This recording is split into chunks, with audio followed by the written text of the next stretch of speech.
ఈడీని అడ్డుపెట్టుకొని కేంద్రంలోని భారతీయ జనతా పార్టీ ప్రభుత్వం కాంగ్రెస్ నాయకులపై అక్రమ కేసులు బనాయిస్తుందని కాంగ్రెస్ పార్టీ కాకినాడ జిల్లా అధ్యక్షులు వానేపల్లి సత్యానందరావు విమర్శించారు. కాకినాడలోని జిల్లా కాంగ్రెస్ పార్టీ కార్యాలయంలో ఏర్పాటు చేసిన మీడియా సమావేశంలో ఆయన మాట్లాడుతూ బీజేపీ ప్రభుత్వం పెడుతున్న అడ్డగోలు కేసులను కాంగ్రెస్ పార్టీ అడ్డుకుంటుందన్నారు. ఇటువంటి విధానాలను బీజేపీ విడనాడాలని డిమాండ్ చేస్తూ బీజేపీ కూటమి ప్రభుత్వ విధానాలను దుయ్యబట్టారు.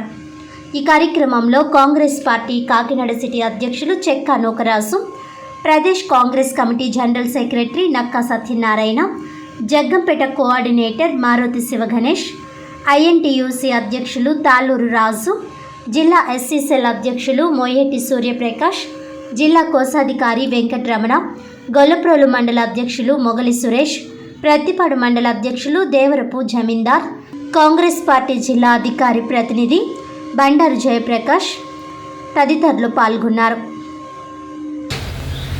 ఈ మధ్య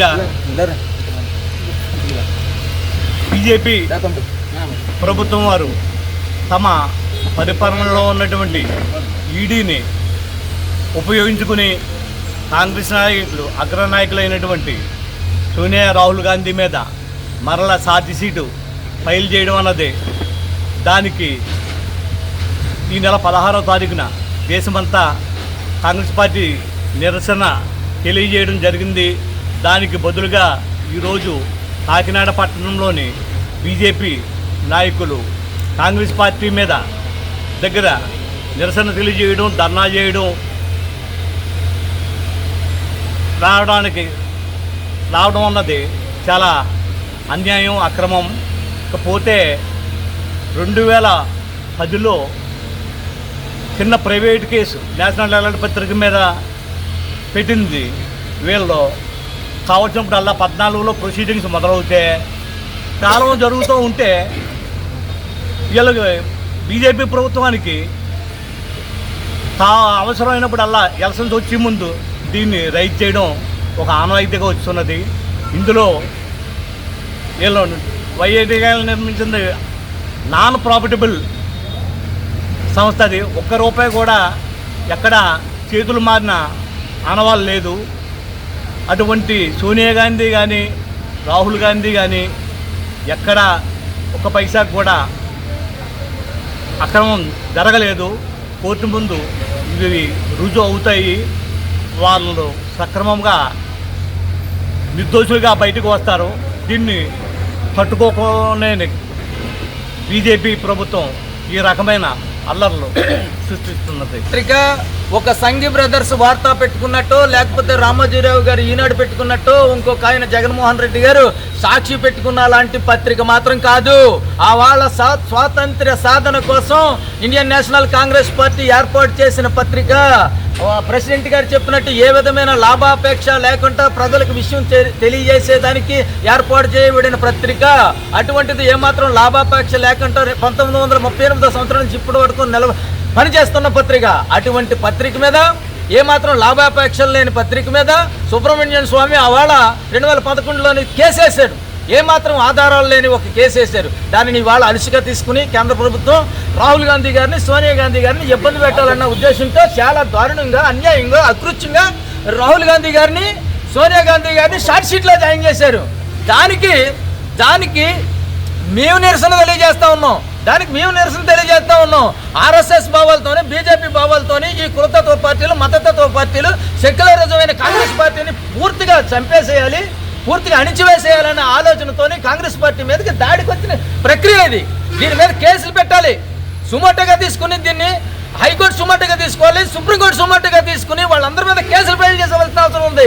బీజేపీ వాళ్ళు ఎవరైతే ఉన్నారో, ఆర్ఎస్ఎస్ వాళ్ళు ఎవరైతే ఉన్నారో, ఈ కాకినాడ పట్టణంలోనే ఈ జిల్లా కాంగ్రెస్ పార్టీ మీదకి దాడికి వచ్చిన వాళ్ళు ఎవరైతే ఉన్నారో వాళ్ళందరి మీద కూడా సుమోటోగా కేసులు పెట్టి వాళ్ళందరినీ శిక్షించాలని చెప్పేసి కాంగ్రెస్ పార్టీగా డిమాండ్ చేస్తా ఉన్నాం. కాంగ్రెస్ పార్టీ ఆఫీస్లో కాకినాడ మరి బీజేపీ వారు ధర్నా చేయడానికి, అలాగే మా ఆఫీసును ధ్వంసం చేయడానికి కూడా వాళ్ళు ముందుకు వచ్చారు. మరి నేషనల్ హెరాల్డ్ మరి అడ్డం పెట్టుకుని మరి సోనియా గాంధీ గారి యొక్క దిష్టిబొమ్మను, అలాగే మరి రాహుల్ గాంధీ గారి దిష్టిబొమ్మను కాల్చడం జరిగింది. ఇది చాలా దారుణం. ఇది దేశమంతా కూడా ఇవాళ కాంగ్రెస్ పార్టీ శ్రేణులు కానీ కాంగ్రెస్ పార్టీ నాయకత్వం కానీ అట్టడిగిపోతుంది. మేము కానీ తిరగబడితే బీజేపీ ఎక్కడ కూడా అంచుల్లో కనబడదు. అయినా ఈ రాష్ట్రంలో కానీ ఈ జిల్లాలో కానీ బీజేపీకి సత్తా లేదు. ఆ సత్తా ఉంటే ధైర్యంగా రాజకీయంగా ఎదుర్కోవాలి తప్ప ధర్నాల ద్వారా లేకపోతే ఏదో శాంతి భద్రతగా ఉన్న కాకినాడను అశాంతిగా మరి చేయడం అనేది తప్పు. ఇది మేమైతే మాత్రం చెప్తున్నాం. మేము మొట్టమొదటిగా మేము వార్నింగ్ ఇస్తున్నాం. ఇక్కడి నుంచి జిల్లా పార్టీ అధ్యక్షులు, మా జిల్లా పార్టీ కాంగ్రెస్ పార్టీ అధ్యక్షులు ఆధ్వర్యంలో చేసినటువంటి ఈ యొక్క ధర్నాలో మేమంతా కూడా పాలు పంచుకున్నాం. ఈ యొక్క ధర్నాన్ని మేము ఎత్తుగా ఖండిస్తున్నాం. బీజేపీని ఖండిస్తున్నాం. Go back BJP, go back RSS, go back ఇవాళ బీజేపీ ప్రభుత్వం అని తెలియపరుచుకుంటూ కాంగ్రెస్ పార్టీ మరి చక్కగా గాంధీవాదిగా మేము ఇవాళ ధర్నాలు అయితేనేమి అయితే సత్యాగ్రహం చేస్తాం తప్ప మీ ఎట్టి వయసులో కూడా మేము శాంతియుతంగా ఉంటామని చెప్పేసి కోరుకుంటాం. బీజేపీ కానీ మరి మతంతో తత్వంతో కానీ తిరుగుబాటు చేస్తే బట్టి మాత్రం ప్రజలపై మేము చూస్తూ ఊరుకోదని చెప్పేసి మేము సోనియా గాంధీ, రాహుల్ గాంధీ నాయకత్వంలో మేము చూసే తప్పకుండా అలాగే లోకల్గా పల్లవరగా నాయకత్వం పనిచేస్తున్నాం. మేమైతే మాకు చెప్తున్నాం, మెల్ల చెప్తున్నాం. మేము పోలీసు వారికి కూడా చెప్పాం. మా ఆఫీస్ వద్దకు వస్తే మాత్రం ఎట్టి పరిస్థితిలో కూడా మేము కార్యకర్త కానీ మేము కానీ మా నాయకత్వం కానీ సహించని చెప్పేసి మేము వారిని కూడా ఇవ్వడం జరిగింది. Go back BJP, go back BJP. Kakinada జిల్లా పిఠాపురంలో నిర్వహించిన ఎలక్ట్రానిక్ వ్యర్థాలపై అవగాహన సదస్సును జిల్లా కలెక్టర్ షాన్మోహన్, స్వర్ణాంధ్ర స్వచ్ఛాంధ్ర ప్రత్యేక అధికారి జి వీరపాండ్యన్ పరిశీలించారు. ఈ సందర్భంగా పాఠశాల ఆవరణలో ఎలక్ట్రానిక్ వ్యర్థాలపై బాలికలు వేసిన ముగ్గుల అర్థాలను జిల్లా కలెక్టర్ షాన్మోహన్, స్వర్ణాంధ్ర స్వచ్ఛాంధ్ర ప్రత్యేక అధికారి జి వీరపాండ్యన్ అడిగి తెలుసుకున్నారు. అదేవిధంగా కలెక్టర్ షాన్మోహన్ ఆధ్వర్యంలో అధికారులు పాఠశాల ఆవరణలో చీపురులు పట్టి చెత్తను ఎత్తి శ్రమదానం నిర్వహించారు. ఎలక్ట్రానిక్ వ్యర్థాలను బహిరంగ ప్రదేశాల్లో వేయకుండా మున్సిపాలిటీ పారిశుధ్య కార్మికులకు అందజేయాలని సూచించారు. చేయి కలుపుదాం, పిఠాపురాన్ని స్వచ్ఛాంధ్ర సాధిద్దామంటూ అధికారులచే స్థానికులచే కలెక్టర్ ప్రతిజ్ఞ చేయించారు. అనంతరం స్థానిక జగ్గయ్య చెరువులో పారిశుధ్య నిర్వహణ అధ్వానంగా ఉందంటూ మహిళ ధాన్యానికి కనీస మద్దతు ధర ఇవ్వకుండా తక్కువ ధరకు ధాన్యాన్ని కొనుగోలు చేస్తున్నారంటూ రైతులు కలెక్టర్ షాన్మోహన్కు ఫిర్యాదు చేశారు.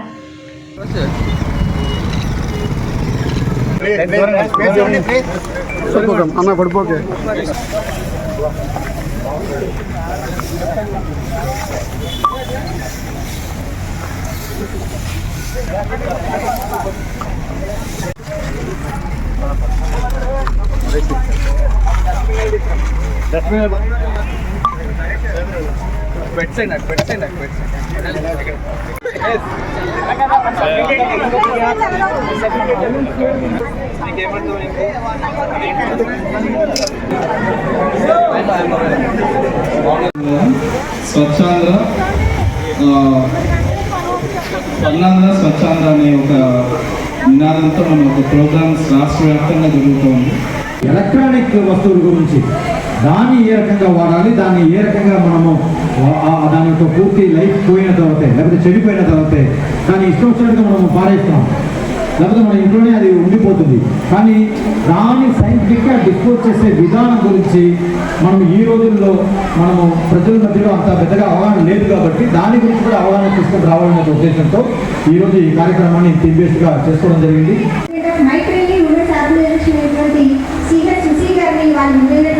ఇప్పుడు ప్లాస్టిక్ కోసం ఎంత వివరణ ఎంతమంది పెద్దలందరూ మనకు వివరించారండి. కానీ పిఠాపురం జగ్గేశారు అంటే చెప్పుకోవడానికి కూడా మా ఏమైనా నాకు డోర్ నెంబర్ లేదండి. ఇప్పుడు నేను ఎందుకు చెప్తున్నానంటే కనీసం మా ఇంటికి చెత్త వాళ్ళు కూడా రావట్లేదండి. వీధిలో డ్రైనేజీ లేదండి, ఒక రోడ్లు లేవండి. మాకు ఎటువంటి అభివృద్ధి మాకు అసలు జరగలేదండి. ఎంత దేవస్థితిలో ఉన్నానండి. మాకు ఇది మా ఇల్లు అని చెప్పుకునే కనీసం డోర్ నెంబర్ అనేది కూడా మాకు లేదండి. చెత్త ఉన్నదండి, మాకు డబ్బాలు ఇచ్చారండి. పొడి చెత్త, తడి చెత్త అని తిమ్మలు అన్నీ మేము వేసుకొని నింపుకున్నామండి. కానీ ఒక్క చెత్త మనిషి కూడా మా వీధిలోకి ఎవరూ రావట్లేదండి.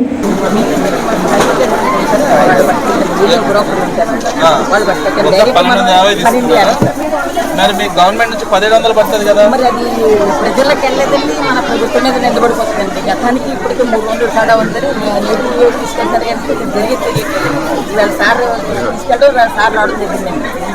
ఇప్పుడు మీకు 1200 ఎవరిస్తారు? మా పనులు తీసుకొస్తాడండి. 1250 రూపాయలు ఇచ్చేస్తాం సార్. ఎవరికి స్కూల్లో ఒక కమిషన్ కట్టాడు. వాడి పేరు మీద 1700 పడుతుందా? ఎలా అవుతుందండి సార్ ఇది? వీడి మీద CMR బుక్ చేసుకుంటున్నాడు. ఎవరి మీద? మిల్లర్స్ రైతు మీద ఎలుగుబంటి GA బుక్ అయిపోతుంది. సురక్షితంగా మనం దాన్ని ఎలా వాడాలి, తర్వాత వాటికి సంబంధించి ఎలా మనం బయటపడేయాలి, ఎలా వాటిని వినియోగించుకోవాలి దాని గురించి ఈరోజు ఒక అవగాహన సదస్సు పెట్టుకుంటూ ఈరోజు ఈ స్కూల్లో మాధవరావు ప్రభుత్వ బాలికోన్నత స్కూల్లో దాదాపు అందరూ పబ్లిక్ రిప్రజెంటేటివ్స్తో తర్వాత స్పెషల్ ఆఫీసర్ మన వీరపాండ్యన్ సార్ నేతృత్వంలో ఇవాళ ప్రోగ్రామ్ చేసుకోవడం, పిల్లలకు అవగాహన కల్పించడం, కొంత వాళ్ళ వైపు నుంచి రంగోలీ పోటీలు, ఎస్ఏ కాంపిటీషన్స్ ఇవన్నీ వేసి వాళ్ళలో ఒక అవగాహన కల్పించే ప్రయత్నం చేశాం. ఇదే స్ఫూర్తితో ప్రతి నెల 3వ శనివారం ఒక థీమ్ ప్రకారం ఈ స్వర్ణాంధ్ర స్వచ్ఛ భారత్ స్వచ్ఛాంధ్ర క్యాంపెయిన్ని సక్సెస్ఫుల్గా కాకినాడ తీసుకెళ్తామని తెలియజేసుకుంటూ ధన్యవాదాలు. ఆల్మోస్ట్ 49 పోస్టులకు వేకెన్సీ ఉంది. ఇంకా మనకి దాని గురించి శాంక్షన్స్కి అడిగాం మనం ఆల్రెడీ, అందుకే అవుట్ సోర్సింగ్లో ఇప్పుడు తీసుకున్నాము. వాళ్ళ చేతనే చేయించాలి. వాళ్ళకి ఏదో ముందు శాలరీస్ ఫాస్ట్ కొంత పెండింగ్ ఉండింది, ఆ పెండింగ్ శాలరీస్ గురించి ప్రయత్నం చేస్తున్నాం. అది వస్తే ఇష్యూ సెటిల్ అవుతుంది, ఫాలో అప్ చేస్తామండి దాని గురించి. జగ్గే చెరువు ఇష్యూ అది కాదులేండి. జగ్గే చెరువు ఇష్యూ ఏంటంటే అది లో లయింగ్ ఏరియా, అది చెరువులో ఉన్న ఏరియా కాబట్టి దాంట్లో అక్కడ మన రోడ్స్ కానీ డ్రైనేజ్ కానీ కట్టలేకపోయాం ఇప్పటి వరకు. దానికి ఆ ఇష్యూ ఉంది. జగ్గే చెరువుకి మిగతా ఇష్యూకి తేడా ఉంది. సో జగ్గే చెరువు సంబంధించి స్పెసిఫిక్గా మనం ఒక టీం వేసి దానికి శానిటేషన్ డ్రైవ్ చేయాలి. అది నెక్స్ట్ వారంలో మీకే డిఫరెన్స్ తెలుసు. సో ఆల్రెడీ కొన్ని సప్లై చేశాము, ఇంకా అడిషనల్ రిక్వైర్మెంట్ ఉంది. నెక్స్ట్ 1 monthలో మనం ప్లాన్ చేసుకున్నాం ఆల్రెడీ. వార్తలోని ముఖ్యాంశాలు మరోసారి.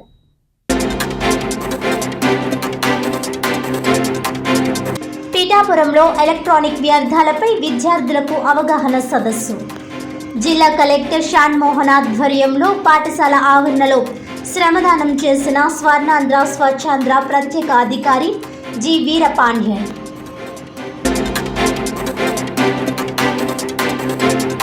కాకినాడలో ఆల్ ఇండియా క్రిస్టియన్ కౌన్సిల్ మరియు పాస్టర్స్ ఫెలోషిప్ ఆధ్వర్యంలో ఘనంగా రన్ ఫర్ జీసస్ కార్యక్రమం. ముఖ్య అతిథిగా పాల్గొన్న సిటీ ఎమ్మెల్యే వనమడి కొండబాబు, క్రైస్తవ ప్రముఖులు.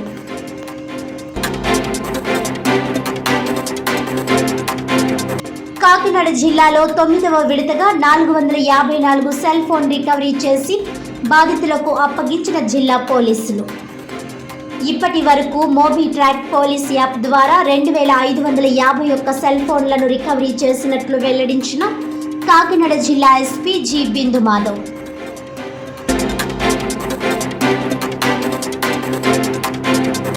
ఈనాటి వార్తలు ఇంతటితో సమాప్తం. తిరిగి వచ్చే బులెటిన్లో మళ్ళీ కలుద్దాం. అంతవరకు సెలవు. నమస్కారం.